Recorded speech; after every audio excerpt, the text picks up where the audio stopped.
ওকে, welcome সবাইকে। আশা করি শোনা যাচ্ছে আমার কথা।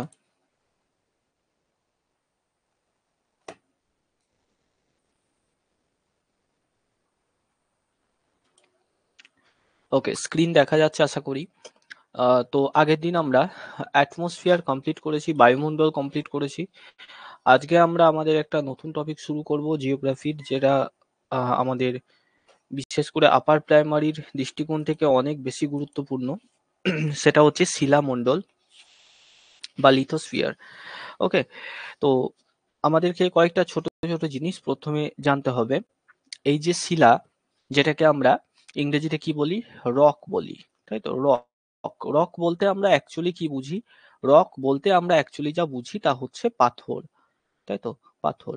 তো সহজ ভাষায় যদি আমি তোমাদের বলি, এই যে সমস্ত পাথরগুলো রয়েছে, রক্স রয়েছে, সেটাকেই আরেকটু ভদ্রভাবে যদি আমরা প্রেজেন্ট করি, উপস্থাপন করি, তাহলে আমরা সেটাকে শিলার নাম দিতে পারি।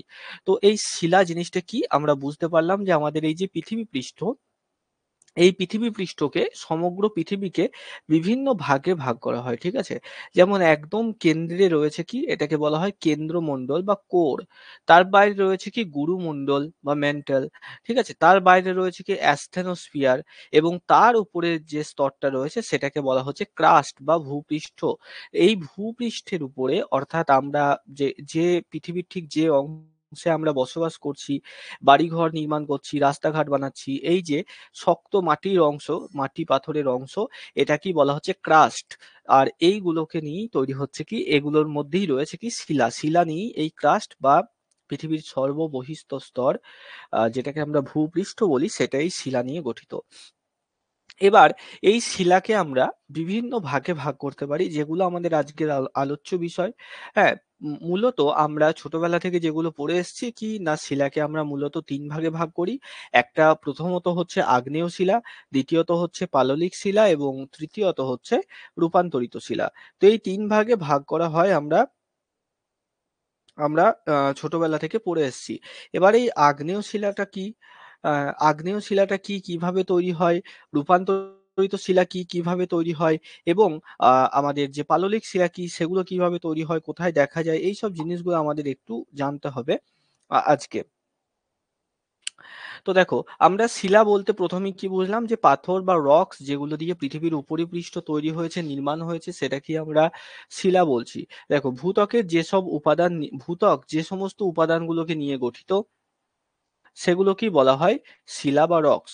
ভূত্বকের কথা বলা হচ্ছে, কিন্তু সমগ্র পৃথিবীর কথা বলা হয়নি। মনে রাখতে হবে আমাদের একটা জিনিস, এই যে প্রশ্নটা যদি ঘুরিয়ে দেয় বা যে কোনো ভাবে দেয়, এই যে শিলা, সেই শিলা কেবলমাত্র পৃথিবীর উপরিপৃষ্ঠে অবস্থিত, অর্থাৎ এই যে পৃথিবীর ওপরে যেখানে মাটি রয়েছে এখানে কিন্তু অবস্থিত। এর নিচে যদি আমরা যাই, সেখানে আমরা যদি অ্যাস্থেনোস্ফিয়ার স্তরের মধ্যে যাই, সেখানে কিন্তু কোনো রকম শিলা নেই কো, মানে সেখানে শক্ত কোনো জিনিস নেই, সেখানে থকথকে সান্দ্র পদার্থ, জেলির মতো ম্যাগমা রয়েছে।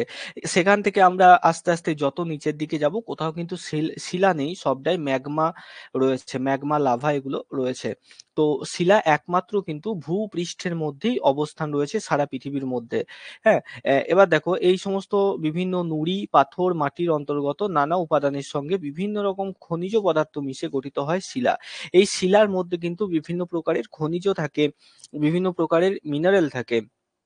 যেমন ধরো, আমরা যদি জানি যে একটা খনিজের উদাহরণ ম্যাগনেটাইট, তাই তো, নিশ্চয়ই পড়েছো তোমরা ম্যাগনেটাইট সম্পর্কে। ম্যাগনেটাইট এটা কার খনিজ? আমরা জানি লোহার, তাই তো। লোহার সর্বোচ্চ, সব থেকে বেশি পরিমাণে লোহা পাওয়া যায় ম্যাগনেটাইট থেকে, যদিও ম্যাগনেটাইট ছাড়া আরো একাধিক খনিজ রয়েছে, হেমাটাইট, সিডেরাইট। হ্যাঁ, তো এরকম ম্যাগনেটাইট, এরকম যে তিনটে রয়েছে, তার মধ্যে ম্যাগনেটাইট থেকে সব থেকে বেশি পরিমাণে লোহা আমরা নিষ্কাশন করতে পারি। এগুলো কি না, এরকম ধরো একটা এরকম পাথরের টুকরো, ঠিক আছে, এরকম একটা পাথরের টুকরো, এই যে লোহা বা সোনা বা অন্য কোনো ধাতু, যেগুলো মিশ্র ধাতু নয় বা যৌগিক ধাতু নয়, অর্থাৎ দুটো ধাতু মিশিয়ে তৈরি করা হয় যেগুলো, সেই ধাতুগুলোকে বাদ দিয়ে মৌলিক ধাতু যেগুলো রয়েছে, লোহা, সোনা, তামা, এগুলো, তো সেই সব ক্ষেত্রে এরকম কোন একটা শিলা থেকে এই লোহাগুলোই শিলা বা এই পাথরের টুকরোর মধ্যে এরকম ভাবে থাকে। হ্যাঁ, দেখবে বিভিন্ন জায়গায় আমরা খবর শুনতে পাই যে অমুক জায়গায় সোনার খনি খুঁজে পাওয়া গেছে। তো সোনার খনি মানে কি? সেখানে কি পুরোটাই ১ মিনিট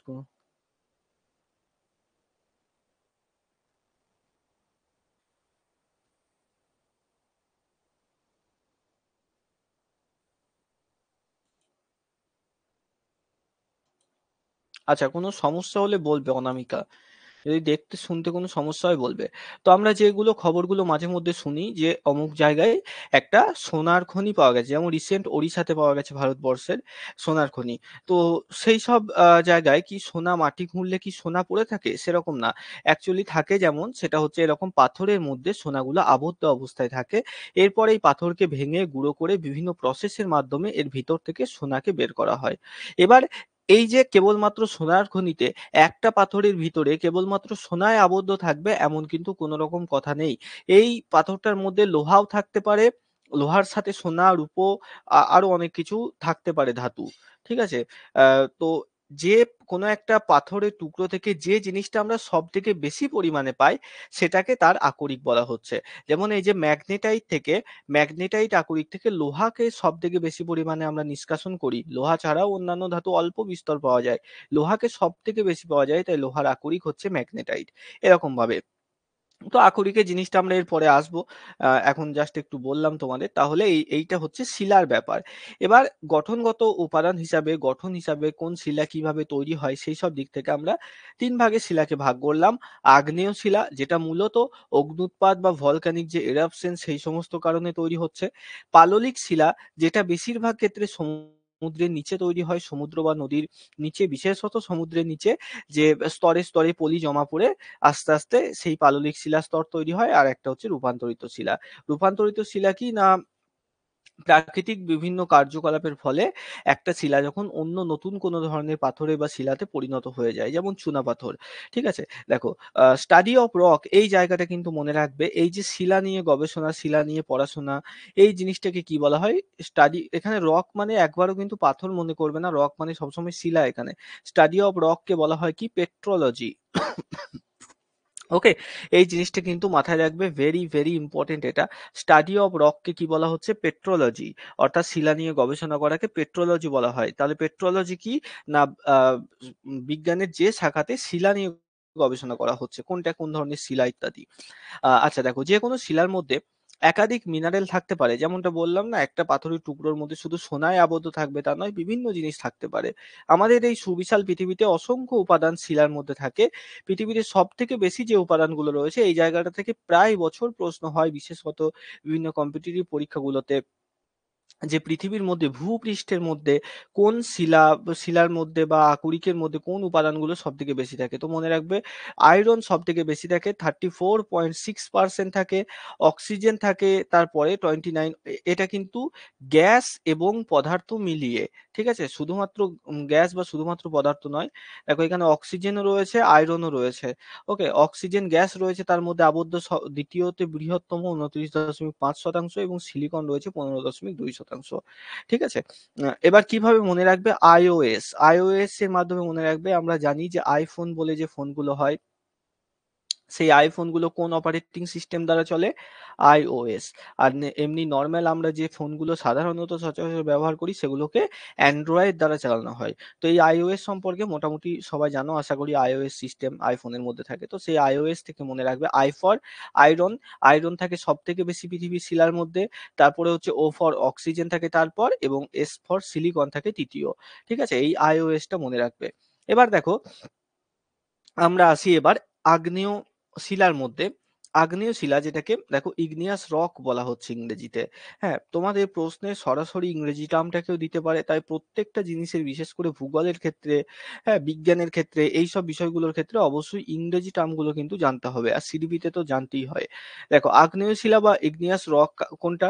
না পৃথিবীর অভ্যন্তরে ম্যাগমা যখন লাভা রূপে পৃথিবীর বাইরে বেরিয়ে আসে, তাহলে ম্যাগমা, এই দেখো দুটো কথা আমরা দেখতে পাচ্ছি এখানে। একটা হচ্ছে ম্যাগমা, অন্যটা হচ্ছে লাভা। তো এই দুটোর মধ্যে তফাৎ কি? কোনটা ম্যাগমা কোনটা লাভা? না পৃথিবী, এটা হচ্ছে পৃথিবী। পৃথিবীর ভিতরে রয়েছে কি প্রচন্ড উত্তপ্ত ম্যাগমা। এটা হচ্ছে ম্যাগমা। যতক্ষণ এটা পৃথিবীর মধ্যে থাকলো, পৃথিবী যখন এটাকে বাইরে বেরিয়ে এলো কোনো একটা জায়গা থেকে, কোনো একটা পৃথিবীর ফাটল থেকে, কোনো পর্বতের মাথা থেকে, কোনো ভলক্যানো থেকে, যখন এটা পৃথিবীর বাইরে বেরিয়ে এলো এবং বাইরের মানুষ খালি চোখে এটাকে দেখতে পাচ্ছে, সেটার নাম তখন হয়ে গেল কি লাভা।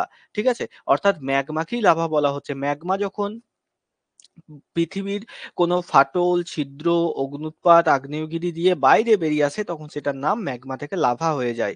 আর এই লাভা যতক্ষণ পৃথিবীর ভেতরে থাকে ততক্ষণ এটাকে ম্যাগমা বলা হয়। ঠিক আছে, তো ম্যাগমা যখন লাভা রূপে পৃথিবীর বাইরে বেরিয়ে আসে এবং ঠান্ডা হয়ে জমে যায়, সেই জমে যাওয়া শিলাখণ্ডকে বলা হয় আগ্নেয় শিলা। ওকে, এই জিনিসটা কিন্তু আমাদের মনে রাখবো। তাহলে আগ্নেয় শিলা কিভাবে গঠিত হচ্ছে? 99% যে আগ্নেয় শিলা রয়েছে সেগুলো মূলত ভলক্যানিক ইরাপশনের মাধ্যমে গঠিত হয়, অগ্ন্যুৎপাতের মাধ্যমে গঠিত হয়। কিভাবে? না এরকম অগ্ন্যুৎপাত, নিশ্চয়ই সবাই আমরা মোটামুটি মুভিতেও দেখেছি, এরকম থাকে আগ্নেয়গিরি। এই আগ্নেয়গিরির মধ্যে দিয়ে প্রচন্ড পরিমাণে একদম সেই টকটকে লাল রঙের গলা লোহার মতো লাভা ম্যাগমা কিন্তু বেরিয়ে আসে। এবার এটা বেরিয়ে এলো, এটাকে কি বলা হচ্ছে? এটাকে বলা হচ্ছে অগ্ন্যুৎপাত। অগ্ন্যুৎপাত। এবার এই অগ্ন্যুৎপাতের মাধ্যমে যে ম্যাগমাগুলো বেরিয়ে এলো, সেই ম্যাগমাগুলো প্রথমে উত্তপ্ত কমলা রঙে থাকে, এরকম তরল আকারে থাকে। ঠিক আছে? এটা থাকছে তরল আকারে। এবার এটা আস্তে আস্তে ঠান্ডা হওয়ার সাথে সাথে এরকমই যে শেপে পড়ে থাকবে, ঠিক সেই শেপে এটা কিন্তু সলিড হয়ে যায়। যখন এটা সলিড হয়ে গেল তখন এটা পাথরে পরিণত হলো।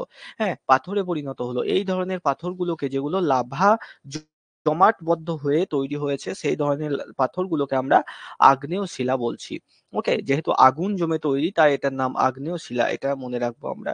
ওকে, এবার এর সুবিধা কি? এর একাধিক সুবিধা রয়েছে। যেমন এই ধরনের পাথরগুলোর মধ্যে যে কন্টেন্ট, সেই কন্টেন্টটা কি থাকে? সেই কন্টেন্ট থাকে এই যে আগ্নেয়গিরির বিভিন্ন ছাই। ঠিক আছে, ছাই ভস্ম এসব জমাট বেঁধে এই পাথরগুলো তৈরি হয়। তার ফলে এগুলো আকারে অনেক বড় হতে পারে কিন্তু ওজনে খুব কম। ঠিক সেই কারণে যখন এই যে দেখবে যে একটা একটু ঘনত্ব, জলের থেকে একটু ঘনত্ব কোনো কিছু রয়েছে সেরকম, বিশেষ করে নারকেল তেল বা মধু, এই ধরনের জিনিসগুলো তুমি যখন আহ যখন কোনো একটা জায়গায় ঢেলে দাও যদি, তখন দেখবে তার ভিতর থেকে বুজবুজি কাটতে থাকে, তাই না? বাতাসগুলো বেরোতে থাকে এবং বাবলস গুলো তৈরি হয়। ঠিক সেরকম এই যে আগ্নেয়গিরির পর যে লাভা নিষ্কাশিত হয়, সেই লাভার ঘনত্ব অনেকটা বেশি। লাভা জিনিসটা থকথকে জেলির মতো অনেকটা। তো সেই কারণে ভেতরে বাতাসকে আবদ্ধ করে এবং সেই বাতাস যেহেতু আবদ্ধ থাকছে, যখন এটা পাথরে পরিণত হয়ে যাচ্ছে তখনও পাথরের ভিতরে এই বাতাসগুলো কিন্তু আবদ্ধ থাকছে। ঠিক সেই কারণে অনেক আগ্নেয় শিলা রয়েছে, অনেক পাথর রয়েছে যেগুলো জলের মধ্যে ভাসতে থাকে। ওকে, এটা কিন্তু এর অন্যতম বৈশিষ্ট্য। জলের মধ্যে অনেক আগ্নেয় শিলা ভাসে। দেখো অনেক সময় এই ম্যাগমা পৃথিবী পৃষ্ঠে বাইরে বেরিয়ে আসার আগে ভূ-অভ্যন্তরের মধ্যে জমে যায়। এর ফলে যে ধরনের শিলাখণ্ড উৎপন্ন হয় সেগুলোকে আগ্নেয় শিলার মধ্যেই পড়ে। এই ধরনের আগ্নেয় শিলাকে উদবেধী আগ্নেয় শিলা বলা হয়। এই জিনিসটা খুব ইম্পর্টেন্ট। উদবেধী আগ্নেয় শিলা জিনিসটা কি? মনে রাখবে, ধরো এই জায়গাটায় ধরো এরকম ভলক্যানো রয়েছে। এরকম পাহাড়ের মাথা রয়েছে, এই মাথা দিয়ে অগ্ন্যুৎগম হচ্ছে বা হয়। ওকে, এবার এর তো নিশ্চয়ই পৃথিবীর নিচে থেকে আসছে ম্যাগমাটা, পাহাড়ের ভিতরে তো তৈরি হচ্ছে না। এটা ধরো পৃথিবী, এটা ধরো পৃথিবী, পৃথিবীর নিচে থেকে আসছে। তার মানে নিশ্চয়ই এরকম একটা রাস্তা আছে, এই রাস্তা দিয়ে প্রচন্ড প্রেসারে যখন লাভা ওপর দিয়ে উঠে পাহাড়ের মাথা দিয়ে বের হয়ে যাচ্ছে। তো এই যে পাইপের মতো অংশ যেদিকে লাভা যাচ্ছে, অনেক সময় কি হয়, এই পাইপের মধ্যেই ঠান্ডা হয়ে জমাটবদ্ধ হয়ে গেল। হ্যাঁ, আর মানে সামনে পর্যন্ত বেরোলো না, বা হয়তো এখানে কোনো একটা ছোট্ট ছিদ্র আছে, সেই ছিদ্র দিয়ে গিয়ে জমাটবদ্ধ হয়ে গেল। হ্যাঁ, এই মাথা দিয়ে আর ছড়িয়ে পড়লো না। তখন এই যে ভিতরে যে জমাটবদ্ধ হয়ে যে পাথর তৈরি করছে, এগুলোকে আমরা কি বলছি? এগুলোকেও আমরা আগ্নেয় শিলায় বলবো। এগুলোর নাম আর সরাসরি আগ্নেয় শিলা না বলে এগুলোকে উদবেধী আগ্নেয় শিলা বলা হচ্ছে। ঠিক আছে, তাহলে উদবেধী আগ্নেয় শিলা কি? না যখন আহ ম্যাগমা যখন পৃথিবী পৃষ্ঠ থেকে বেরিয়ে আসার সময় আহ পৃথিবী পৃষ্ঠে বেরিয়ে যাওয়ার আগেই ঠান্ডা হয়ে ভূ-অভ্যন্তরে জমাট বাঁধে, তখন সেটাকে উদবেধী আগ্নেয় শিলা বলা হয়। আর এই ধরনের অগ্ন্যুৎগমকে উদবেধী অগ্ন্যুৎগম বলা হয়। ঠিক আছে, উদবেধী কথাটার সঙ্গে মনে রাখবে, উদবেধী মানে কি? সেটা বের বের হয়ে আসেনি, ভেতরেই জমে গেছে। ওকে, আচ্ছা, দেখবে অনেক দিন পর্যন্ত ফেভিকুইক বলে যে আঠাগুলো হয় না, সুপার গ্লু, যেগুলো 5 টাকার যে প্যাকেটগুলো হয়, হ্যাঁ, দেখবে এই যে ফেভিকুইক এরকম থাকে। তো এই ফেভিকুইকের প্যাকটা যদি তুমি অনেক দিন ব্যবহার না করো, হ্যাঁ, অনেকদিন ব্যবহার না করো, ধরো একবার ধরো কেটেছো, মানে সিলটা কেটেছো মুখের, এবার কিছুটা হয়তো ব্যবহার করেছো, কিছুটা পরিমাণে ভেতরে রয়েছে, এবার এই যেটুকু অবশিষ্ট পড়ে রয়েছে এটা যদি অনেক দিন পর রেখে দাও, দেখবে এই বোতলটির ভেতরেই এটা জমে যায় শক্ত হয়ে। হুম, ঠিক সেরকমই হচ্ছে এই উদ্বেদী আগ্নেয়গিরিতে, উদ্বেদী আগ্নেয় শিলাতে বের হচ্ছে না, ভেতরেই জমে যাচ্ছে। ওকে, দেখো পৃথিবীর উৎপত্তি হওয়ার সময় পৃথিবী ছিল প্রচন্ড উষ্ণ। পৃথিবীর উপরিপৃষ্ঠে লাভা সময়ের সাথে সাথে ঠান্ডা হয়ে বিভিন্ন শিলা উৎপন্ন করেছিল। তাই এই সময়কার শিলা ছিল আগ্নেয় শিলা, এবং এটি সবার প্রাচীনতম ও প্রাথমিক শিলার অন্তর্গত। তো এই জায়গাটাকেও আমাদের কিন্তু মনে রাখতে হবে যে এই যে আগ্নেয় শিলা, সেটা কিন্তু সবথেকে প্রাচীনতম শিলার অন্তর্গত। আগ্নেয় শিলাকে ওল্ডেস্ট রক বলা হয়। ঠিক আছে, আগ্নেয় শিলাকে কি বলা হচ্ছে? ওল্ডেস্ট রক, অর্থাৎ যত প্রকারের শিলা আমরা পড়লাম, হ্যাঁ, সমস্ত শিলার মধ্যে আগ্নেয় শিলা প্রাচীনতম।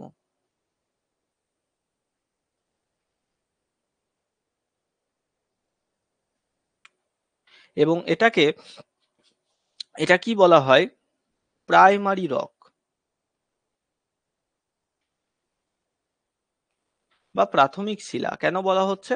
কারণ সায়েন্টিস্টরা দেখেছেন যে যখন পৃথিবী তৈরি হয়েছিল, সেই সময়ে, পৃথিবী যখন তৈরি হয়েছিল সেই সময়ে কোথাও তো কিছু ছিল না, শুধুমাত্র চারিদিকে উত্তাপ আর আগুন ছিল। তো সেরকম সময়ে এই যে প্রথম অগ্নুৎপাত হয়েছিল, সেই অগ্নুৎপাত জমে প্রথম কিন্তু এই আগ্নেয় শিলায় তৈরি হয়েছিল। তখন জলও ছিল না যে পাললিক শিলা তৈরি হবে, আর সেরকম আবহাওয়াও ছিল না যে একটা শিলা আবহাওয়ার কারণে অন্য শিলায় রূপান্তরিত হবে। ঠিক সেই কারণে আগ্নেয় শিলাকে প্রাথমিক শিলা বা প্রাইমারি রক বলা হচ্ছে, এবং এটা সবথেকে প্রাচীনতম শিলা। তাহলে যদি প্রশ্ন আসে নিম্নোক্ত কোন শিলাটির বয়স সব থেকে বেশি, মনে রাখবে আগ্নেয় শিলার বয়স সব থেকে বেশি। ঠিক আছে, আগ্নেয় শিলাকে প্রাইমারি রক বা প্রাথমিক শিলা বলা হয়। আগ্নেয় শিলা হলো প্রাচীনতম শিলা। এই আগ্নেয় শিলা থেকেই পরবর্তীকালে বিভিন্ন প্রকারের শিলার সৃষ্টি হয়েছে। আশা করি বোঝা গেল। আগ্নেয় শিলা থেকে কিভাবে বিভিন্ন প্রকারের শিলার সৃষ্টি হয়েছে। এই ধরো আগ্নেয় শিলা, সেটাই আস্তে আস্তে আবহাওয়ার কারণে আগ্নেয় থেকে রূপান্তরিত হয়ে গেছে চুনা পাথরে, বেলে পাথরে, হ্যাঁ, স্বল্পমোচন প্রক্রিয়ায় আবহ বিকারের ফলে। আবার এই আগ্নেয় শিলারই কোনো টুকরো সমুদ্রের নিচে গভীরে গিয়ে তার উপরে পলি জমে জমে সেখানে ফসিল তৈরি হয়ে পাললিক শিলাতে পরিণত হয়ে গেছে। এরকম মানে যত প্রকারের শিলা পৃথিবীতে রয়েছে সমস্ত শিলার জনক হচ্ছে এই আগ্নেয় শিলা। হ্যাঁ, তো আগ্নেয় শিলা থেকেই কিন্তু সবার উৎপত্তি বা তৈরি হয়েছে এগুলো সবাই। তারপর দেখো আগ্নেয় শিলার বৈশিষ্ট্য কি কি রয়েছে। আগ্নেয় শিলার বৈশিষ্ট্য প্রথমত হচ্ছে এটা স্তরবিহীন হয়ে থাকে। পাললিক শিলার ক্ষেত্রে যদি আমরা দেখি, পাললিক শিলাকে আমরা স্তরে স্তরে দেখতে পাই। কারণ এরকম ভাবে একটা স্তরের পলি জমে প্রথম বছর, তার উপরে আবার এরকম একটা স্তর জমে, তার উপরে আবার এরকম একটা স্তর জমে। হ্যাঁ, এরকম ভাবে প্রতি বছর স্তর জমে জমে এরকম একটা পাথর তৈরি হলো। এই পাথরটাকে যদি আমরা ভাঙি তাহলে ভেতরে এরকম স্তর দেখতে পাবো। এটা হচ্ছে পাললিক শিলাতে। এটা হচ্ছে কোথায়? পাললিক। পাললিক শিলাতে আমরা স্তরকে দেখতে পাচ্ছি। কিন্তু আগ্নেয় শিলা যখন তৈরি হচ্ছে, হুট করে ধরো ম্যাগমা বেরিয়ে এলো, ম্যাগমাটা এরকম ভাবে ছড়িয়ে পড়লো চারিদিকে, এটা ঠান্ডা হয়ে জমাট বেঁধে শক্ত পাথর হয়ে গেল। এর ভিতরে কিন্তু স্তরের কোনো ব্যাপার নেই। হ্যাঁ, স্তরের কোনো ব্যাপার নেই। এবার যদি একটা নির্দিষ্ট জায়গায় বছরের পর বছর একই সময়ে এরকম ভাবে ম্যাগমা জমাট বেঁধে বেঁধে থেকে যায়, তাহলে কিন্তু স্তর দেখা যাবে। তবে সচরাচর সেটা হয় না। হ্যাঁ, একই জায়গাতে বারবার প্রতি বছর অগ্ন্যুৎপাত হয় না। সেই কারণে আগ্নেয় শিলাতে কিন্তু স্তর দেখা যায় না। এটা স্তরবিহীন হয়। দেখো উত্তপ্ত গলিত অবস্থা থেকে ঠান্ডা হয়ে জমাট বেঁধে এই জাতীয় শিলা সৃষ্টি হয় বলে এতে কোনো রকম স্তর থাকে না। এটা কি জীবাশ্মবিহীন হয়ে থাকে। পাললিক শিলার মধ্যে আমরা জীবাশ্ম বা ফসিল দেখতে পাই। জীবাশ্ম বা ফসিল কি আমরা সবাই জানি যে এই যে যখন পাললিক শিলা স্তরে স্তরে তৈরি হচ্ছে, মানে পলির স্তর পড়ছে, তখন তার মাঝখানে ধরো কোনো একটা মাছ সাঁতার কাটতে কাটতে চলে গেছিল, তার উপরে পলির স্তর পড়ে গেল, সে চাপা পড়ে গেল। ঠিক আছে, সে চাপা পড়ে গেল। তো এটাকেই বলা হচ্ছে ফসিল। যখন আমরা এই পাথরটাকে, পাললিক শিলাটাকে হয়তো হাতে পাবো, তারপর ভাঙবো, তখন দেখা যাবে ওই মাছের আকৃতির একটা ছাপ রয়েছে, তার কিছু হাড়গোড় রয়েছে সেখানে। এটাকে বলা হয় ফসিল। এটা যেহেতু পাললিক শিলা সমুদ্রের নিচে হচ্ছে তাই এটা ঘটা সম্ভব, কিন্তু লাভা জমে যখন তৈরি হচ্ছে পাথর বা শিলা, সেই লাভা লাভার মধ্যে নিশ্চয়ই কোনো প্রাণী ছিল না। তাই এই লাভা জাতীয় শিলাগুলোতে, আগ্নেয় শিলাতে কিন্তু আমরা কখনোই কোনো রকমের জীবাশ্ম দেখতে পাই না। এটা এর অন্যতম বৈশিষ্ট্য, মনে রাখবে। তাহলে এখান থেকে দুটো প্রশ্ন হয়। একটা হচ্ছে তোমার জীবাশ্ম দেখা যায় কোন শিলার মধ্যে? সেখানে আমরা উত্তর করব পাললিক শিলা। পাললিক শিলাতে জীবাশ্ম দেখা যায়। আর দ্বিতীয়ত আসে যে জীবাশ্ম দেখা যায় না বা আমরা ফসিল বা জীবাশ্ম লক্ষ্য করি না কোন শিলাতে? সেই সময় মনে রাখতে হবে আমাদের, এখানে উত্তর কিন্তু হয়ে যাবে আগ্নেয় শিলা। হ্যাঁ, এটা জীবাশ্মবিহীন এক প্রকারের শিলা হয়ে থাকে। আর কি, এটা কেলাসিত হয়ে থাকে। কেলাসিত কি? কেলাসিত হচ্ছে অর্থাৎ কণাকার, দানাদার। ঠিক আছে, ছোট ছোট কণা নিয়ে এই শিলাটা তৈরি হয়। দেখো, উত্তপ্ত গলিত অবস্থা থেকে তাপ বিকিরণ করে এই জাতীয় শিলা তৈরি হয় বলে ক্ষেত্র বিশেষে কেলাসিত হয় বা নির্দিষ্ট আকারে দানা বাঁধে। হ্যাঁ, মানে দানা দানা থেকে থাকে এর মধ্যে। আর এটা কি? এটা অপ্রবেশ্য। অপ্রবেশ্য মানে এই দানাগুলোর মধ্যে কোনো রকম ছিদ্র থাকে না, ভেতরে বায়ু আবদ্ধ থাকে। অর্থাৎ তুমি যদি একটা আগ্নেয় শিলাকে নিয়ে সমুদ্রের জলের মধ্যে ফেলে দাও, কোনো রকম জলকে অ্যাবজর্ব করবে না, এটা শুষে নেবে না। কারণ এর মধ্যে কোনো রকম ছিদ্র নেই অ্যাবজর্ব করার মতো। জল বা যে কোনো তরল পদার্থ আগ্নেয় শিলার উপরে অপ্রবেশ্য থাকে। রাস্তা তৈরি করার সময় যদি পাথরের জায়গায় আগ্নেয় শিলাকে ভেঙে দেওয়া হয়, তাহলে বৃষ্টির জল কিন্তু চুইয়ে যাবে না, হ্যাঁ, অ্যাবজর্ব করবে না রাস্তা। এটা অপ্রবেশ্য শিলা, এটা মনে রাখবে। আর কি না, সুদৃঢ় ও সুসংহত হয়। উত্তপ্ত গলিত অবস্থা থেকে তাপ বিকিরণ করে উৎপন্ন হয় বলে এই শিলা সুদৃঢ় এবং সুসংহত হয়, মানে খুব শক্ত হয় এই শিলা। অপেক্ষাকৃত ভারী হয়ে থাকে, আগ্নেয় শিলা অন্যান্য শিলার চেয়ে অপেক্ষাকৃত ভারী হয়ে থাকে, যেহেতু একটা সুবিশাল জায়গা জুড়ে এটা ছড়িয়ে পড়ে, সেই কারণে এই ম্যাগমা কিন্তু জমাট বেঁধে ভারী হয়। এবার আচ্ছা, এতদূর পর্যন্ত আশা করি কোনো সমস্যা নেই। কারো কোনো সমস্যা আছে? রিনা, অনামিকা, শোনা যাচ্ছে তো আজকে ঠিকঠাক?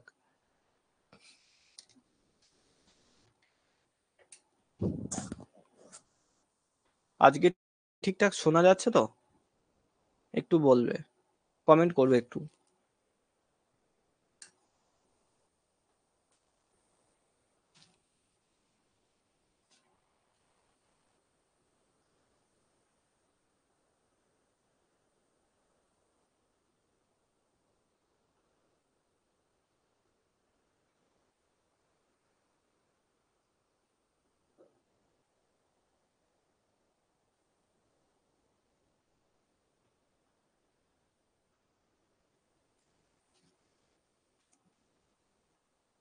ওকে, শোনা যাচ্ছে। আশা করি কোনো সমস্যা নেই। কোথাও বুঝতে অসুবিধা হয়েছে? অনামিকা, রিনা, বলো।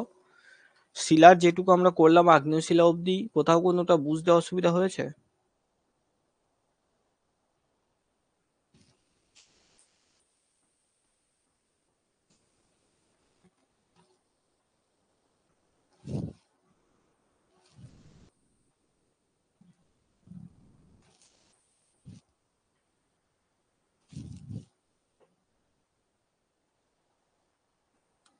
আচ্ছা, অসুবিধা নেই, ঠিক আছে।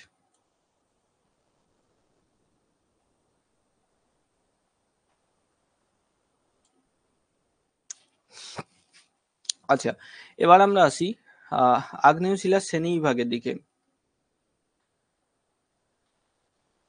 দেখো, উৎপত্তি অনুসারে আগ্নেয় শিলাকে দুই ভাগে ভাগ করা হয়। একটা হচ্ছে নিঃসারী আগ্নেয় শিলা, আর একটা হচ্ছে উদ্বেদী আগ্নেয় শিলা। নিঃসারী কি আর উদ্বেদী কি? উদ্বেদীটা আমরা তো প্রথমের দিকে পড়লাম। দেখো, নিঃসারী আগ্নেয় শিলা কাকে বলে? না, অগ্নুৎপাতের সময় বা কোনো ফাটল দিয়ে যখন ম্যাগমা ভূপৃষ্ঠের উপরে উঠে আসে এবং লাভা রূপে প্রবাহিত হয়, এই লাভা শীতল বায়ুর সংস্পর্শে এসে দ্রুত জমাট বাঁধে ও কঠিন শিলায় পরিণত হয়। এরূপ শিলাকে ভলক্যানিক বা নিঃসারী শিলা বলা হয়। উৎপত্তি অনুসারে এই শিলাকে দুই ভাগে ভাগ করা যায়, লাভা শিলা এবং পাইরোক্লাস্ট। ওকে, তো পাইরোক্লাস্ট কিন্তু একটা নিঃসারী আগ্নেয় শিলা, এখান থেকে প্রশ্ন দেয়, মনে রাখবে। পাইরোক্লাস্ট হলো নিঃসারী নাকি উদ্বেদী, প্রশ্ন দিতে পারে তোমাদের। তো মনে রাখবে, পাইরোক্লাস্ট কিন্তু নিঃসারী আগ্নেয় শিলা।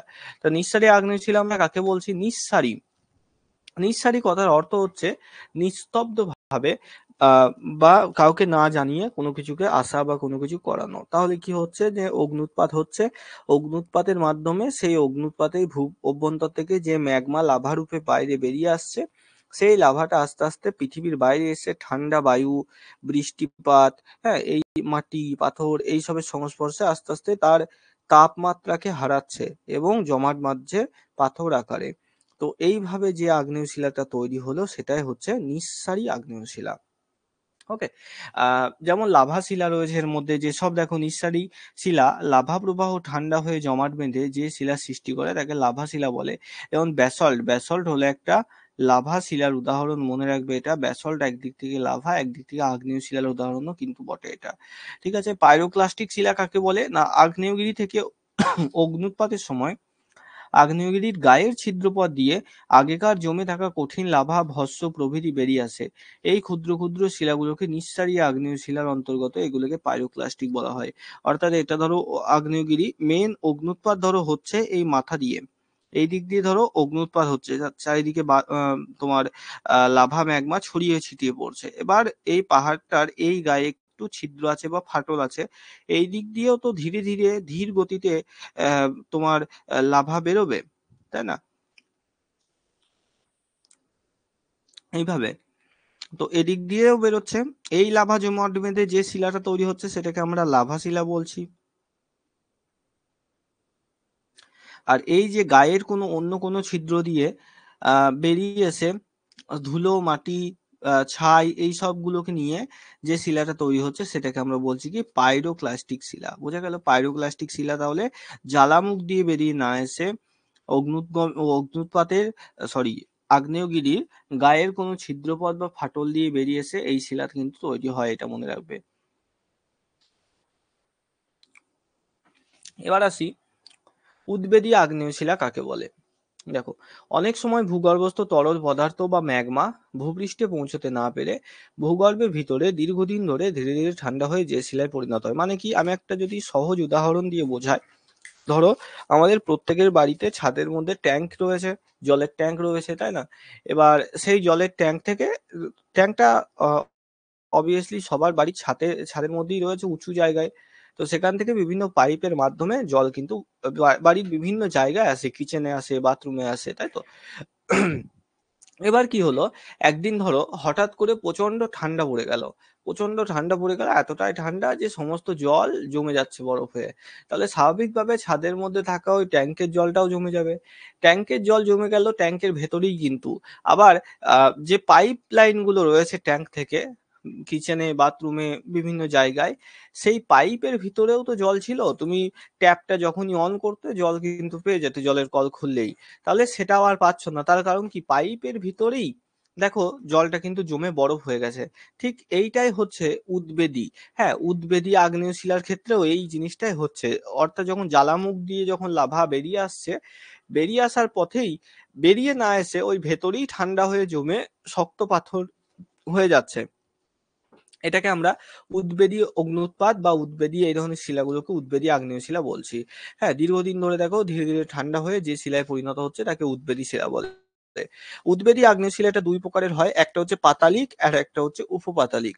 হ্যাঁ, একটু মানে মনে হতে পারে যে স্যার এত কিছু কি করে মনে রাখবো, কিন্তু এত সহজ জিনিস, আর একটু যদি রিলেট করে করে পড়ো, বিভিন্ন জিনিসের সাথে, বিভিন্ন বাস্তব এক্সাম্পলের সাথে যদি রিলেট করে করে পড়ো, বা চেষ্টা করতে পারো বিভিন্ন কিছুর পড়ে নিয়ে সেটাকে একটা ছবির মতো এঁকে নেওয়া, নোট যে বানাচ্ছ যে খাতাটাই সেটাই, তাহলে দেখবে মনে থাকবে। হ্যাঁ, খুব জোর 1 ঘন্টা পড়লেই দেখবে এই যে শিলার চ্যাপ্টারটা সেটা মোটামুটি আত্মস্থ হয়ে যাবে।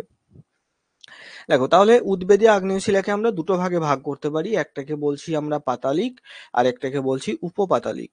দেখো, যখন ম্যাগমা ভূগর্ভের অনেক নিচে বহুকাল ধরে ধীরে ধীরে ঠান্ডা হয়ে যে কঠিন শিলায় পরিণত হয় তাকে পাতালিক শিলা বলছি। মানে ম্যাগমাটা ঠান্ডা হয়ে কঠিন শিলাতে পরিণত হচ্ছে ঠিকই, কিন্তু সেটা ভূগর্ভের অনেক অনেক নিচে, একদম পাতালের কাছে। ঠিক আছে, পাতালের কাছে। আমরা জানি পাতাল কোথায় আছে, মাটির অনেক নিচে। পৌরাণিক যে বিশ্বাস সেই অনুযায়ী পাতাল কোথায় আছে, মাটির অনেক নিচে। তো সেই পাতালের কাছে, একদম মাটির অনেক নিচে যে শিলা জমে ঠান্ডা হয়ে যাচ্ছে ভূগর্ভের অনেক ভেতরে, সেটাকে বলছি পাতালিক। আর উপপাতালিক কি, উপ কথার অর্থই দেখো উপরে আসা, তাই না? উপর রয়েছে, দেখো ভূগর্ভে খুব নিচে নয়, কিছুটা উপরে এসেছে। হ্যাঁ, কিছুটা উপরে এসে বের হয়নি পৃথিবীর বাইরে, কিন্তু ফাটলের মুখোমুখি জায়গায় মুখোমুখি জায়গাতে এটা কঠিন হয়ে একটা আগ্নেয় শিলা বা পাথরে পরিণত হয়ে গেছে। এটাকে আমরা পাতালিক শিলা বলছি, ও সরি, উপপাতালিক শিলা বলছি। তাহলে উপপাতালিক আর পাতালিকের মধ্যে পার্থক্যটা আশা করি বোঝা গেল, যে যখন লাভা পৃথিবীর অনেক নিচে জমাট বেঁধে পাথরে পরিণত হবে, পাতালের কাছে অনেক নিচে, সেটাকে আমরা পাতালিক শিলা বলছি। আর যখন অত নিচে না হয়ে কিছুটা উপরে ভূপৃষ্ঠের কাছাকাছি চলে এসছে, কিন্তু ভূপৃষ্ঠ ছেদ করে বেরিয়ে আসেনি লাভা ভূপৃষ্ঠের উপরে, সেই রকম জায়গায় কাছাকাছি, ভূপৃষ্ঠের কাছাকাছি অল্প দূরত্বে জমে পাথর হয়ে গেছে, সেটাকে আমরা বলছি উপপাতালিক, অর্থাৎ পাতালের থেকে উপরে। উপপাতালিক মনে রাখবে, উপপাতালিক অর্থাৎ উপ মানে উপরে, পাতালিক মানে পাতাল থেকে, পাতাল থেকে কিছুটা উপরে, আর পাতালিক মানে পাতালের মতো অনেক নিচে। হ্যাঁ দেখো, এখানে ট্রিক বলে লেখা আছে পাতাল, যেটা অনেক গভীরে অবস্থিত। আচ্ছা, দেখো বিভিন্ন রকমের আগ্নেয় শিলার উদাহরণ, এই জায়গাটা থেকে কিন্তু প্রশ্ন আসে এমসিকিউ, এই জায়গাটা নোট বানানোর সময় কিন্তু স্কিপ করবে না। প্রশ্ন কেমন ভাবে দেয় যে নিচের কোনটি সত্য সেটা হিসেবে দিতে পারে, যে ব্যাসল্ট একটি আগ্নেয় শিলা, হ্যাঁ গ্রানাইট একটি আগ্নেয় শিলা, বা ধরো বলা হলো ডলারাইট হলো রূপান্তরিত শিলা, হ্যাঁ পিগমাইট বা পিউমিস হলো আমাদের পাললিক শিলা, এরকম ভাবে বিভিন্ন স্টেটমেন্ট দিয়ে দিতে পারে, দিয়ে বলতে পারে যে নিচের কোন বক্তব্যটি সঠিক বা সঠিক নয়। আবার তোমাকে সরাসরিও প্রশ্ন দিয়ে দিতে পারে যে নিচের কোনটি আগ্নেয় শিলার উদাহরণ, আর আরো ঘুরিয়ে দিতে পারে নিচের কোনটি আগ্নেয় শিলার উদাহরণ নয়, এরকম ভাবে। তো সেই মতো প্রচুর তো উদাহরণ হয়, আমরা যদি আগ্নেয় শিলার উদাহরণ যদি খোঁজো গুগলের মধ্যে গিয়ে, মোটামুটি 150 থেকে 200 রকমের নাম পাবে, তবে শব্দ আমাদের মনে রাখার দরকার নেই বা সম্ভবও নয়। তো যেগুলো পরীক্ষাতে আসে, যেগুলো ইম্পর্টেন্ট নাম, যেগুলো চেনা নাম, সেই সমস্ত নামগুলোকে এখানে তোমাদের দেওয়া রয়েছে পিডিএফ এর মধ্যে, এগুলোকে একটু মুখস্থ করবে, শুধু আগ্নেয় শিলার ক্ষেত্রে নয়, সব শিলার ক্ষেত্রেই। আগ্নেয় শিলা দেখো, গ্রানাইট, গ্র্যাভো, পেরিডোটাইট, ডলেরাইট, ব্যাসল্ট, পিগমাইট, পিউমিস এবং ডায়ানাইট, এই ধরনের শিলাগুলোকে আগ্নেয় শিলার মধ্যে ফেলা হচ্ছে। এর মধ্যে সব থেকে বেশি যেগুলো জিজ্ঞেস করে, তোমার এই যে গ্রানাইটকে জিজ্ঞেস করে, হ্যাঁ গ্র্যাভোকে জিজ্ঞেস করে, ডলেরাইটকে জিজ্ঞেস করে, ব্যাসল্টকে জিজ্ঞেস করে, পিউমিসকে জিজ্ঞেস করে, এই কয়েকটাকে বেশি ইম্পর্টেন্স দেবে মুখস্থ করার সময়। আচ্ছা, এরপরে আসি আমরা শিলাচক্র বা রক সাইকেল নিয়ে।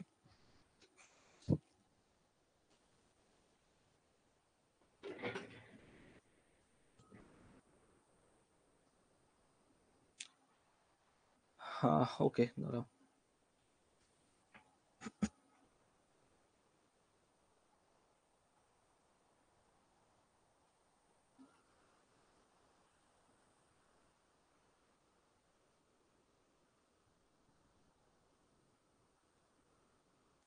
আচ্ছা, মাইক্রোফোনটা আগের দিনের মতো ডিস্টার্ব করছে কিনা বুঝতে পারছি না আমি, যাই হোক আশা করি করেনি। দেখো, শিলাচক্র বা রক সাইকেল, এটা কি না, আগ্নেয় শিলা থেকে বাকি সমস্ত শিলা তৈরি হয়েছে। আমরা প্রথমের দিকেই পড়লাম যে আগ্নেয় শিলাকে আমরা প্রাইমারি রক বলছি, এবং এই আগ্নেয় শিলা থেকে বাকি সমস্ত শিলা তৈরি হয়েছে পৃথিবীর উৎপত্তি সময়ে, তাই তো। এবার দেখো, তৈরি হয়েছে লাভা জমাট বেঁধে আগ্নেয় শিলা উৎপন্ন করে। এই আগ্নেয় শিলা প্রকৃতির বিভিন্ন কারণে ছোট ছোট টুকরে ভেঙে যায়, যেটাকে আমরা আবহ বিকার বলে থাকি, তাই না। ভেঙে যায়, এইভাবে ছোট ছোট খণ্ডগুলি স্তরে স্তরে জমা হয়ে পাললিক শিলা গঠন করে। এই পাললিক বা আগ্নেয় যে কোনো শিলা প্রচন্ড চাপে আবার রূপান্তরিত শিলায় পরিণত হয়। আগ্নেয় শিলা থেকে পাললিক শিলা, পাললিক শিলা এবং পাললিক থেকে আবার রূপান্তরিত শিলা, এই যে চক্রাকার, মানে সহজভাবে যদি আমরা বলি, তাহলে এটা ধরো আগ্নেয় শিলার দুটো টুকরো, ঠিক আছে, ভালো করে বুঝবে। এটা হচ্ছে আগ্নেয় শিলা। এবার এই আগ্নেয় শিলা কি হলো, এই আগ্নেয় শিলা আস্তে আস্তে সমুদ্রের নিচে ধরো পড়ে গেল একটা টুকরো। এবার সেই সমুদ্রের নিচে যখন পড়ে যাচ্ছে, সমুদ্রের নিচে গিয়ে তখন কি হবে, সেটার উপরে পলি জমতে থাকবে, স্তরে স্তরে পলি জমে, স্তরে স্তরে পলি জমে, এটা এরকম একটা শিলাতে পরিণত হলো, ঠিক আছে। তারপরে তারপরে এটা ধরো আবার কোনো একটা ভাবে পৃথিবীর উপরে চলে এলো, ধরো বালি খুঁড়ছিল কেউ, সেই বালির খোঁড়ার সময় উঠে পড়েছে এটা, এটা পৃথিবীর উপরে চলে এলো, এবং পৃথিবীর উপরে এসে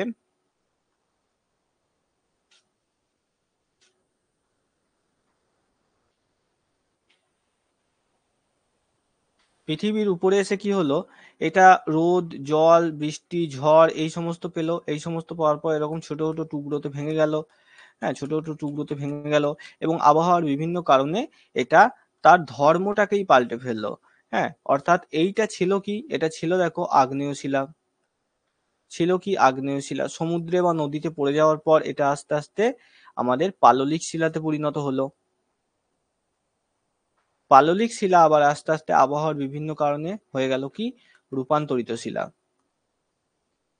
রূপান্তরিত শিলা এবার কোনোভাবে এই রূপান্তরিত শিলা আবার যদি আগ্নেয়গিরির মধ্যে যায় তাহলে গলে গিয়ে আবার আগ্নেয় শিলাতে পরিণত হবে।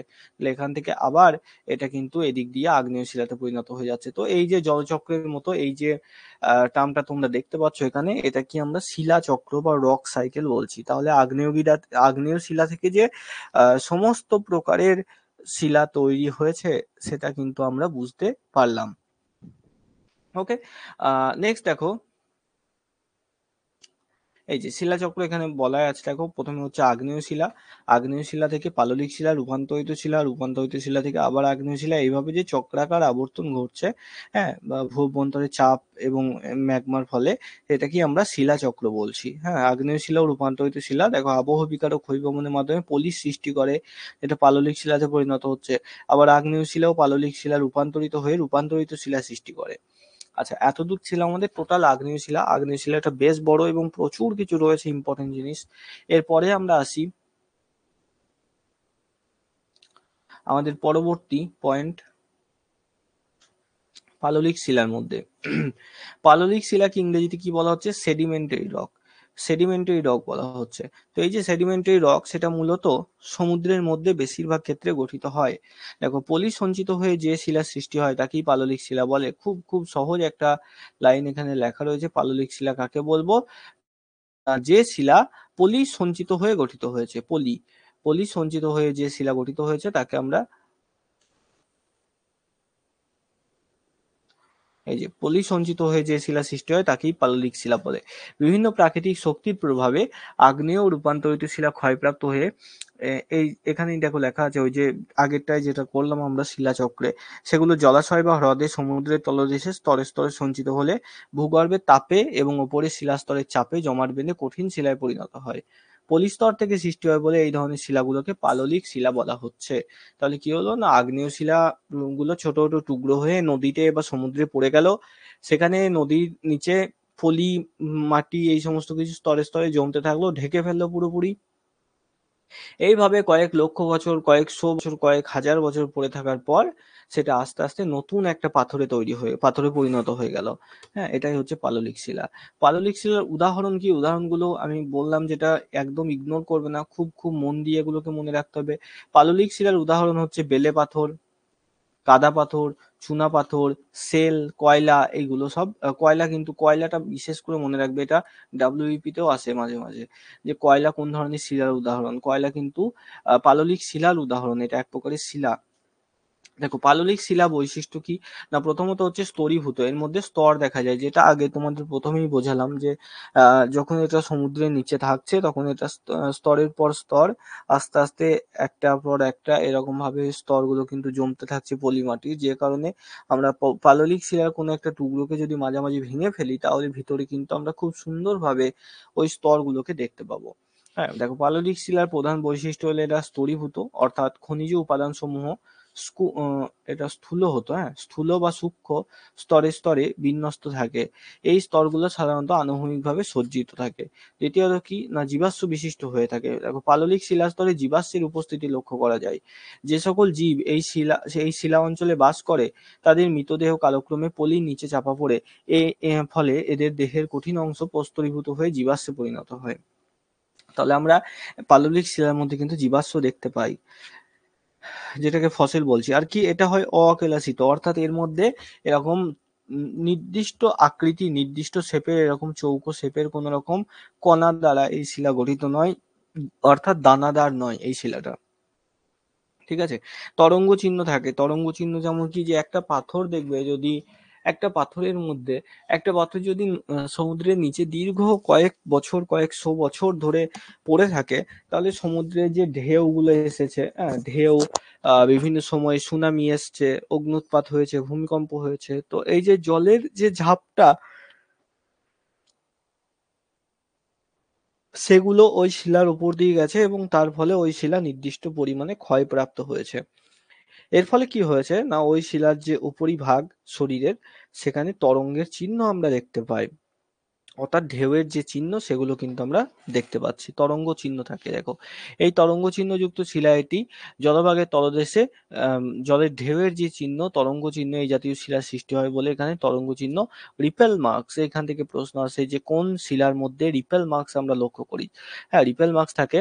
আবার বায়ু দ্বারা গঠিত পাললিক শিলাতেও বাতাসের দ্বারা তরঙ্গ চিহ্ন থাকে। বেশিরভাগ আমাদের যে পাললিক শিলা সেটা জলেই তৈরি হয়। ওকে, কোমলতা, দেখো আগ্নেয় শিলা ভগ্নাংশ সঞ্চিত হয়ে পাললিক শিলা সৃষ্টি হয় বলে এই শিলা অন্য শিলা থেকে অপেক্ষাকৃত কোমল হয়। সব থেকে হার্ডেস্ট শিলা কোনটা, শক্ত সব থেকে আগ্নেয় শিলা। আগ্নেয় শিলা থেকে পাললিক শিলা কিন্তু অনেক বেশি নরম হয়, মানে টুক করে দিলেই ভেঙে যায়। দেখো না উদাহরণগুলো দেখলে, যেমন বেলে পাথর, চুনা পাথর, এগুলো তো বেলে পাথর তো বালি দিয়ে তৈরি, টুক করে দিলেই এটা ভেঙে যাবে, এটাই সঠিক। প্রবেশতা, হ্যাঁ, বালির মধ্যে যেমন জল দিলে সঙ্গে সঙ্গে শুষে নেয়, জল প্রবেশ করে, ঠিক সেরকম এই ধরনের পাললিক শিলা যেহেতু সেটা জলের মধ্যেই তৈরি হয়েছে, আর কি দিয়ে তৈরি হয়েছে, পলি মাটি দিয়ে, তাই সেটা প্রচন্ড রকম প্রবেশ্য। হ্যাঁ, বেশিরভাগ পাললিক শিলা সছিদ্র এবং প্রবেশ্য হয়ে থাকে। জল বাতাস খুব সহজে এই শিলার ভেতর দিয়ে প্রবেশ করতে পারে, চলাচল করতে পারে। হ্যাঁ, জীবাশ্ম, জীবাশ্ম কি, এখানে পাললিক শিলায় কেন জীবাশ্ম দেখা যায়, অন্য কেন শিলায়, কোনো শিলায় কেন দেখা যায় না, দেখো জীবাশ্ম কথাটি দুটি শব্দের সমন্বয়ে গঠিত, একটা হচ্ছে জীব আর একটা হচ্ছে অশ্ব। আমরা সবাই জানি জীব মানে তো জীব প্রাণী, আর অশ্ব মানে কি, তালবেশ শয়ে বয়ে। এখানে বানানটা আমি পিডিএফ এ ভুল লিখেছি, তালবেশ শয়ে ময়ে হতো, তালবেশ শয়ে বয়ে অশ্ব মানে এখানে ঘোড়া, আর অশ্ব তালবেশ শয়ে ময়ে অশ্ম, উচ্চারণটা এরকম, অশ্ম বানানের প্রেক্ষিতে উচ্চারণটা এরকম, অশ্ম। তো এই অশ্ম মানে হচ্ছে পাথর, ঠিক আছে। অশ্ব বলতে এখানে পাথরকে বোঝানো হয়েছে এবং জীব বলতে এখানে জীবকে বোঝানো, অর্থাৎ যখন কোনো জীব পাথরে পরিণত হয়ে যাচ্ছে তখন সেটাকেই আমরা জীবাশ্ম বলছি। হ্যাঁ, দেখো জীবদেহ যখন পাথরে পরিণত হয় তখন তাকে জীবাশ্ম বলে। সমুদ্র ও হ্রদের তলদেশে পাললিক শিলা স্তরে স্তরে সঞ্চিত হওয়ার সময় কোনো উদ্ভিদ ও প্রাণীর দেহাবশেষ ওই পাললিক শিলা স্তরে চাপা পড়ে যায়। কালক্রমে শিলা গঠনের সময় উদ্ভিদ ও প্রাণীর দেহ জমাট বেঁধে পাথরে পরিণত হয় এবং শিলাস্তরের ওপরে তার ছাপ দেখা যায়। হিমালয় পর্বতের বিভিন্ন অংশে শিলার মধ্যে জীবাশ্ম দেখা যায়, যা প্রমাণ করে যে হিমালয় পর্বত পাললিক শিলা দ্বারা গঠিত। এই যেমন ছবিটা দেখতে পাচ্ছ চিত্র, এটা কিন্তু একটা মাছের জীবাশ্ম আমরা দেখতে পাচ্ছি, ঠিক এরকম ভাবে এটা কিন্তু রিয়েল একটা ছবি, যেখানে একটা মাছ দেখতে পাচ্ছি আমরা, পাললিক শিলা স্তরের মধ্যে চাপা পড়ে গেছিল। তো পাথরের মধ্যে এরকম ভাবে ছবি, তার অল্প স্বল্প হাড়গুড়, অস্থি, এগুলোও কিন্তু বিদ্যমান রয়েছে। দেখ, উৎপত্তি অনুসারে পাললিক শিলার শ্রেণীবিভাগ। উৎপত্তি অনুসারে পাললিক শিলাকে আমরা দুই ভাগে ভাগ করি, একটা হচ্ছে আমাদের সংঘাত শিলা আর একটা হচ্ছে অসংঘাত শিলা। ঠিক আছে, একটাকে বলছি আমরা সংঘাত শিলা আর একটাকে বলছি অসংঘাত শিলা। সংঘাত শিলা কোনটা না, দেখো বিভিন্ন প্রাকৃতিক শক্তির প্রভাবে প্রাথমিক আগ্নেয় শিলা ক্ষয়প্রাপ্ত হয়ে যে পাললিক শিলা তৈরি হয় তাকে সংঘাত শিলা বলে। মানে আগ্নেয় শিলা ক্ষয়প্রাপ্ত হয়ে যে ধরনের পাললিক শিলাগুলো তৈরি হচ্ছে তাদেরকে আমরা সংঘাত শিলা বলছি। আর অসংঘাত শিলা কি না, সংঘাত ছাড়া, সংঘাত মানে কি, সংঘাত মানে ধাক্কা ধাক্কি লাগা, তাই তো, ঠিক এরকমই তো হয়েছে, আগ্নেয় শিলা যখন সমুদ্রের মধ্যে পড়ে গেছে, সেটা সমুদ্রের স্রোতের মধ্যে প্রবাহিত হয়েছে, অন্যান্য অন্যান্য পাথরের সাথে সেটা ধাক্কা খেয়েছে, তারপরে আস্তে আস্তে ছোট ছোট কণাতে ভেঙে গেছে, সেই কণাগুলোর উপরে পলি জমে জমে পাললিক শিলা তৈরি হয়েছে। এটা হচ্ছে সংঘাত শিলা। আর অসংঘাত শিলা কি? না, সংঘাত ছাড়া অন্যভাবে সৃষ্ট সমস্ত পাললিক শিলাকে, অর্থাৎ সেখানে আগ্নেয় শিলা না থাকলেও স্তরে স্তরে পলি জমে জমে ধরো ধীরে ধীরে সৃষ্টি হলো যে পাললিক শিলাটা, হ্যাঁ, সেই ধরনের শিলাগুলোকে অসংঘাত শিলা বলে। যেমন চুনাপাথর কিন্তু একটা অসংঘাত শিলার উদাহরণ, কয়লা, চার্ট, এগুলো সব অসংঘাত শিলার উদাহরণ। দেখো এই ধরনের পাললিক শিলা প্রধানত জীবদেহ ও রাসায়নিক প্রক্রিয়ায় সৃষ্ট হয়ে থাকে। ঠিক আছে? দেখো নোট, পাললিক শিলা প্রচণ্ড চাপে ও তাপে রূপান্তরিত শিলায় পরিণত হয়। কোনো প্রকার পাললিক শিলা রূপান্তরিত হয়ে নতুন কোনো শিলায় পরিণত হয়, তা নিচে দেওয়া হলো। এই জায়গাটা কিন্তু একটু মনে রাখতে হবে। চুনাপাথর যখন রূপান্তরিত হচ্ছে, চুনাপাথর রূপান্তরিত হয়ে কিসে পরিণত হচ্ছে? মার্বেলে। হ্যাঁ, এই পুরো ছকটাকে কিন্তু মুখস্থ রাখবে। চুনাপাথর তৈরি হচ্ছে মার্বেলে, বেলে পাথর কোয়ার্টজাইটে পরিণত হচ্ছে, হ্যাঁ, বেলে পাথর কোয়ার্টজাইটে পরিণত হচ্ছে। আহ এটাও অ্যাকচুয়ালি মালিকের গুলো হচ্ছে পাললিক শিলা, লেখাই আছে দেখতে পাচ্ছ। এই পাললিক শিলা চাপ, তাপ ইত্যাদি কারণে রূপান্তরিত শিলায় পরিণত হয় যখন, তখন শিলা এবং শিলার নাম উভয় পাল্টে যায়। চুনাপাথর হচ্ছে একটা পাললিক শিলা, কিন্তু চুনাপাথর ট্রান্সফর্ম হয়ে গেছে, রূপান্তরিত হয়ে গেছে মার্বেলে, মার্বেল একটা রূপান্তরিত শিলা। বেলে পাথর ট্রান্সফর্ম হয়ে গেছে কোয়ার্টজাইটে, কোয়ার্টজাইট রূপান্তরিত শিলা। কয়লা থেকে হিরে, দেখবে কয়লার খনিতেই হিরে পাওয়া যায়, তাই না? কয়লা বহু বছর ধরে কয়লার কোনো অণু প্রচন্ড চাপ এবং তাপ সহ্য করলে সেটা আস্তে আস্তে হিরে তৈরি হয়। সেল, সেল থেকে তৈরি হয় স্লেট। সেল এক ধরনের কাদামাটির মতো পদার্থ যেটা পাললিক শিলা, সেই সেল থেকে তৈরি হয় স্লেট। স্লেট এক প্রকার, আমরা যেমন ছোটবেলায় যে যে পাথরগুলোতে লিখতাম স্লেট, হ্যাঁ, কালো রঙের হতো, ব্ল্যাকবোর্ডের মতোই দেখতে, ছোট ছোট সবাই পরিচিত, পাথরের গুলো, পিচবোর্ডের গুলো নয়। তো ওই পাথরের ওই গুলোকেই, ওটাই হচ্ছে অ্যাকচুয়ালি স্লেট শিলা। ঠিক আছে? এতদূর পর্যন্ত আশা করি কোনো সমস্যা নেই। যদি সমস্যা থাকে বলবে। আশা করি সমস্যা নেই, বোঝা গেছে অনামিকা, রিনা।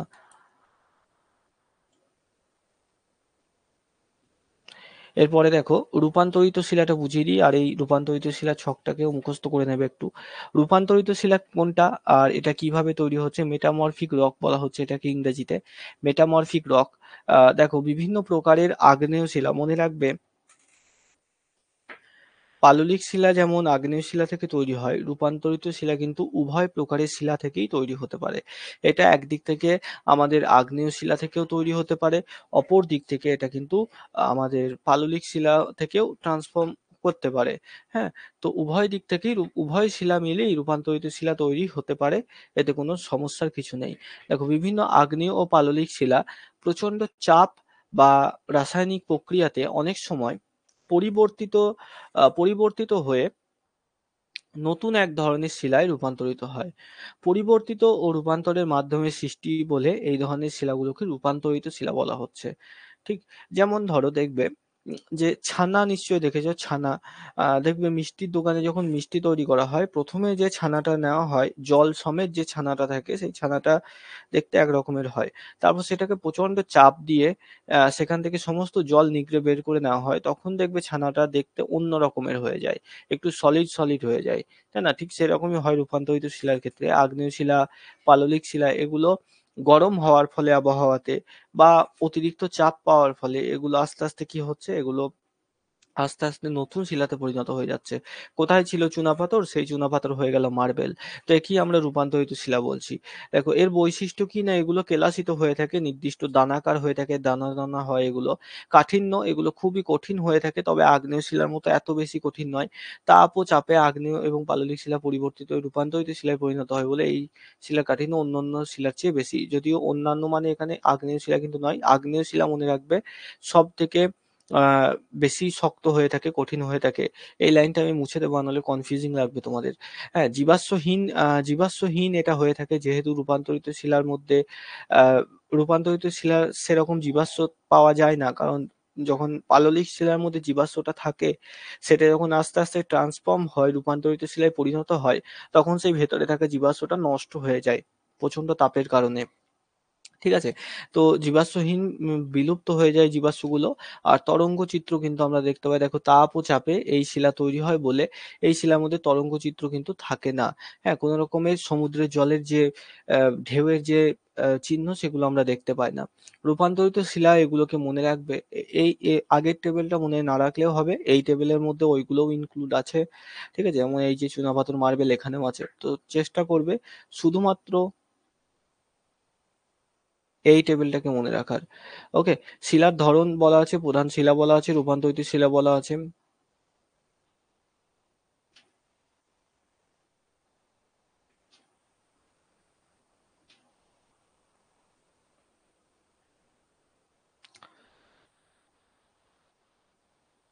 দেখো আগ্নেয় শিলা হচ্ছে গ্রানাইট। এই আগ্নেয় শিলা যখন রূপান্তরিত হচ্ছে নিসে পরিণত হচ্ছে।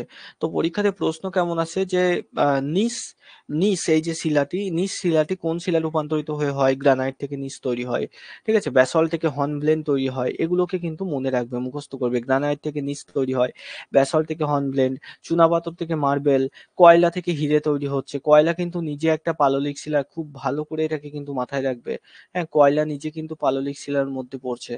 আর তারপরে যেমন বেলে পাথর থেকে তৈরি হচ্ছে কোয়ার্জাইট, পাললিক শিলা সেল থেকে স্লেট, কাদা পাথর থেকে মাইকা সিস্ট। এই যে এখানে গ্রানাইট, ব্যাসল্ট, কয়লা, চুনাপাথর, বেলে পাথর, এই কয়েকটা বেশি ইম্পর্টেন্ট। ঠিক আছে, তো কোন শিলা থেকে কি তৈরি হচ্ছে এটাকে কিন্তু আমাদেরকে মনে রাখতে হবে। আচ্ছা, এতদূর পর্যন্ত কারো কোনো সমস্যা আছে কিনা বলবে। প্রশ্নগুলো আছে পিডিএফ এর মধ্যেই পেয়ে যাবে, উত্তরও দেওয়া রয়েছে। এখন বলো কারো কোথাও বুঝতে সমস্যা আছে কিনা টোটাল আজকের ক্লাসটা।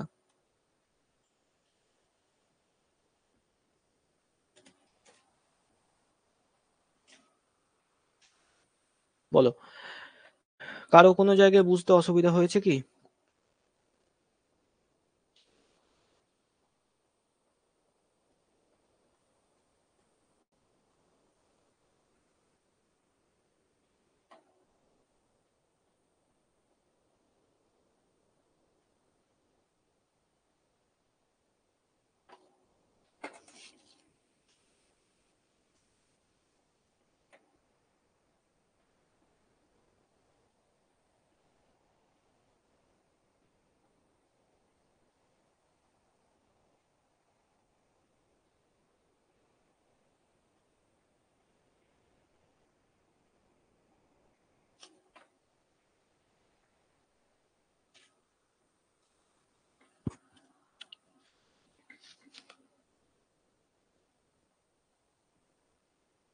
ঠিক আছে রিনা, হ্যাঁ রেকর্ড তো থাকবে।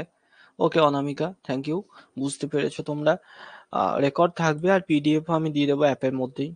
নিশ্চয়ই জানো কোথায় কি থাকে রেকর্ড পিডিএফ গুলো।